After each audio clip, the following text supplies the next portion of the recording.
नीए होरों बोडाश बलूचिस्तान सेहत निज़ाम अर्द शदीद मुतासिर कया सूबा हफ्ते से आश वधिक बुनियादी मरकज़ सेहत इमारत आर नुकसान पहुँचे मुतासरा बुनियादी सेहत मरकज़ इमारत कई इमारत नी इस्तेमाल काबिल न रहेंगे। दुमी तरफा बोडाश पठा मुतासरा इलाकों मुख्तलिफ वबाई मर्ज फैलजी वक़्त हमें सूरत हालाम बोडाश मुतासरा मरीज़ार मुश्किलाताम इजाफो बेश हुआ।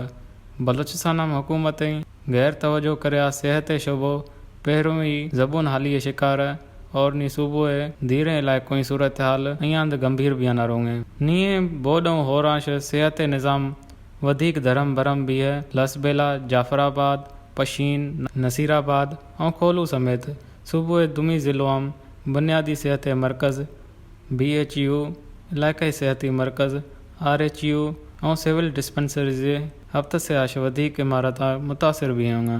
बोडों होराश मुतासरा हमें सेहत मरकज़ 278 मरकज़ इमारत शदीद नुकसान पहुँचे है। हमारी वजह मरकज़ गैर फाल भी होंगे तिबी मरकज़ गैर फाल भी मुतासरा इलाकों बोड मुतासरीन सख्त परेशानी सामो कनई कहेंगे।